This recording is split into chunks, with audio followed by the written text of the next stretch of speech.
Welcome, folks, to the third in a series of podcasts from Zunesis looking at Zerto, backup recovery of your data. Zerto is a Hewlett-Packard Enterprise company. My name's James Hilliard. Glad to be reunited with Gene Torres, who is a senior solutions engineer at Zerto, and Michael Goslin, the CTO of Zunesis. We've been having a series of conversation, guys, about Zerto, about ransomware. We talked briefly about how the promise of Zerto, and then you guys shared in one of our previous conversations about how customers, once they see it and get their hands on it, they're like, yeah, this is easy. It is a couple clicks and I'm right back up and running. We talked about the fear out there of ransomware attacks could be business enders if companies don't get back to their data quickly enough and can assure their customers that their data has been secured, is recovered, et cetera. Today, thought we would take a little bit of a gander into the future and kind of where things are headed in terms of security, disaster recovery, maybe what the market and what we might be experiencing in the coming months, the coming years. I know we can't go too far out in the future because technology like this is ever changing. But Gene, let me start with you here. Your thoughts on the future of security and disaster recovery. What do you see? What do you anticipate you might be talking about in the coming years? Yeah, so I don't think ransomware is going to be slowing down, or cyber attacks for that matter. So when it comes to security and disaster recovery, historically, it's been two different conversations, two different sets of people. And over time, we're slowly starting to see these teams come together and even, bring your best solution to the table. Let's make these all work together. We stay in our lanes. You do this, I do this. We work together. Great. So I think they're going to go hand in hand more. We're going to see a lot more people at the table during conversations. I think the leaders of the businesses also need to be part of those conversations. They need to have place urgency on data protection, on security, locking down things. So they go hand in hand. You can't have one without the other. It's like you can't have locks on all the doors and windows without an emergency exit, right? So recovery is that emergency exit. Gotcha. No, there's a great little analogy there. Michael, in security, really probably any area of technology, I don't think there is ever a silver bullet. However, I think Gene was hitting on something that I have believed for a while, and that the closest thing to a silver bullet to solving some of our problems truly is intercompany communication. It is continuing to break down silos. It's getting more people at the table. It's being able to look at an issue, in this case, things like ransomware and any type of attack on our data, look at it holistically. And if we can have that communication, I think we can be a little more secure tomorrow than we were yesterday. And if we can wash, rinse, repeat that, right, the future does look better. We're not probably playing as much catch up, but that's my opinion. Your opinion, Michael, what are you thinking? No, I agree. I think the communication across different lines in the organization is very important in the overall security. A lot of times when we talk security, we're talking to the networking team, or we're talking to the security team, and we're not talking to the server or data teams, storage teams. So I think that is very important to have that. I also believe in the future coming anyway, they need better ways to patch, whether it's an operating system, firmware, hardware, that has to improve that area. And I know there's some improvements coming to try to do that. So the outage windows are getting smaller and smaller for companies. A lot of them are 24/7. So we've got to figure out ways to patch equipment without taking outages, whether it's operating system or hardware. But we're also looking at devices to scan. So hardware devices to scan. So improving intelligent scanning, use of AI and machine learning to scan all data coming in and all communications coming in or going out, either way. But all of those are coming. Some of it's there, but it's usually not integrated with everything else that you need to integrate it with at this point. Right. And I was anticipating one of you would bring up AI in security. That is an area of thought. Gene, not asking for any roadmap or NDA type of information, but just either Zerto or industry as a whole, when it comes to disaster recovery and resilience and backup and all that. AI, you anticipate that taking a much more front and center type of lead role in the coming years? I think so. I mean, we're already starting to see it with anomaly detection, but it's right now it's in a very early stage. It's like some backup companies would scan your backups after they've been done, so it's not actively scanning throughout the day. Maybe someone's going to go and take that AI and machine learning to another level and blanket the entire data center with it, versus making it the sole responsibility of your backup software or something like that. So I think that would be a great place to have it at the higher layer. So it's kind of just monitoring and policing everything and saying, hey, something's different here. You need to go check it out. So yeah, we're definitely looking into how we can jump into that space and do our part as well. So before we get there, we have to make sure that the today is taken care of as well. And that's something that often I like to come back out after, having someone talk to me about what the future may be. It's like, well, what do we need to do today? So the question, Gene, is what are a couple of things that businesses can be doing today? And I'll say to reduce, because I think we talked in an earlier podcast that we probably won't ever get rid of and stop ransomware, but we can reduce the impact it has on our organization, whether or not our organization is hit as often. So what are some things practical today that organizations can be doing, thinking about, acting upon to reduce some of those ransomware attacks and impacts? So I feel the most important thing is education, staying informed on top of cyber attack trends, new methods being used to gain access to your environment. And putting high priority on training not only your existing employees, but every new employee that walks through the door, and testing them over time. I hate to say it, but I've been a victim of security testing and clicking on a link thinking it was legit, only for my name to show up on a list. The list of shame. I quickly learned, if I'm not expecting something, I'm not even going to pay attention to it. Delete.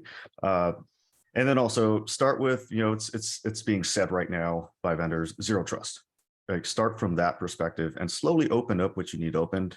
Don't start with, here, everybody come to the show, and then we'll start locking little things down, because it's a lot easier to open one thing, two things, three things, versus having to close 50,000 of them. So I'd say start there, lock things down, because you can do it today.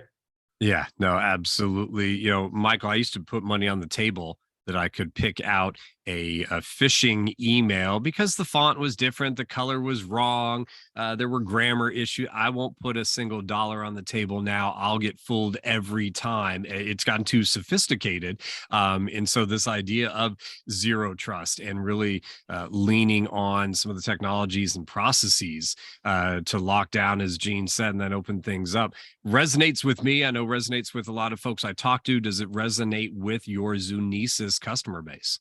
Yes, it does. And as Gene said, I think the education, and that's education of end users as well, goes all the way down.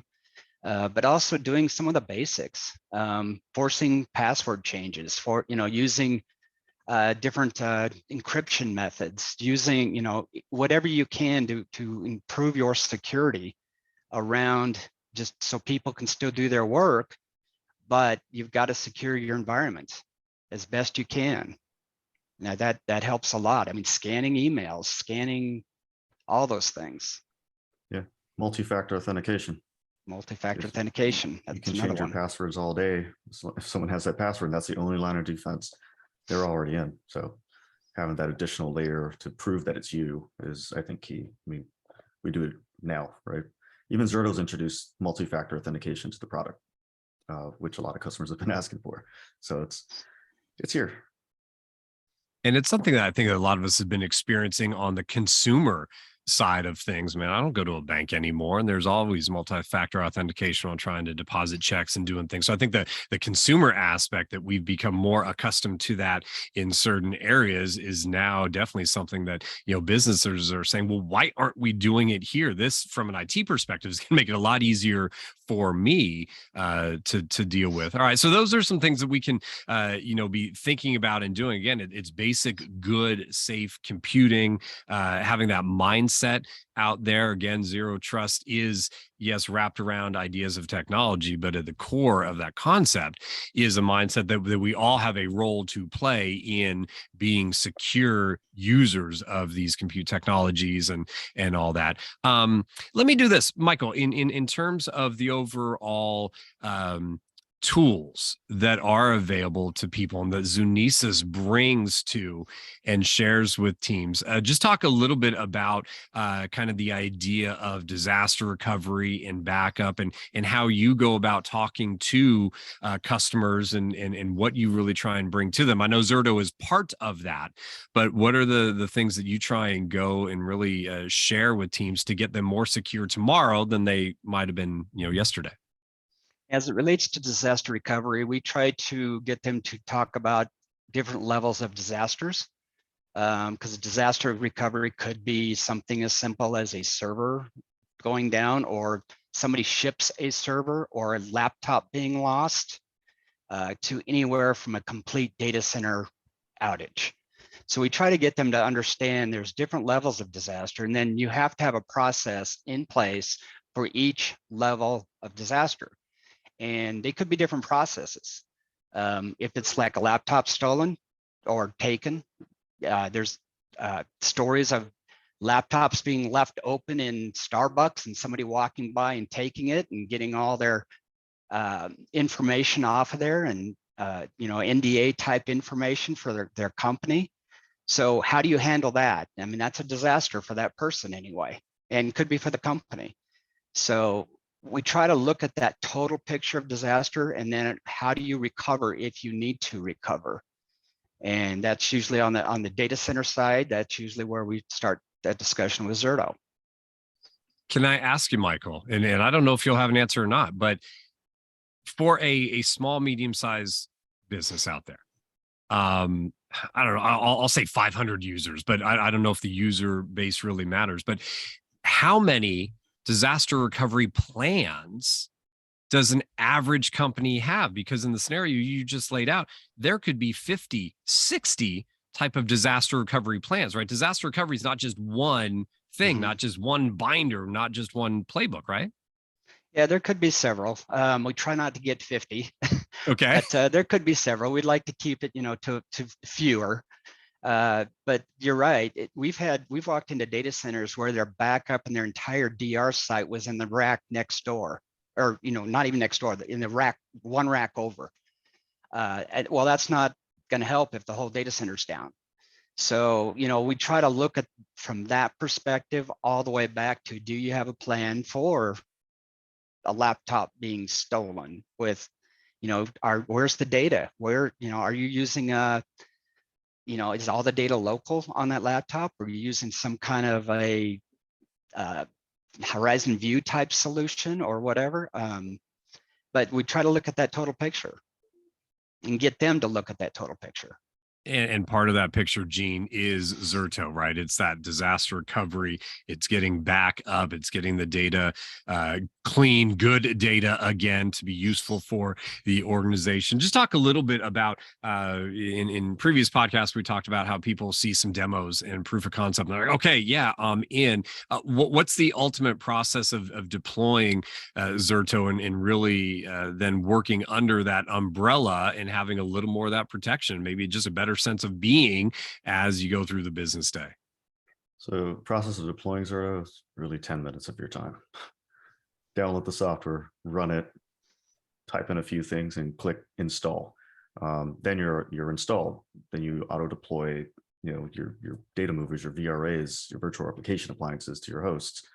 Then start protecting your data. I mean, you can, when I demoed this, when I was a customer, I installed it, had it replicating data between 2 data centers across regions, all that and tested and showed it to the whole team in 2 hours.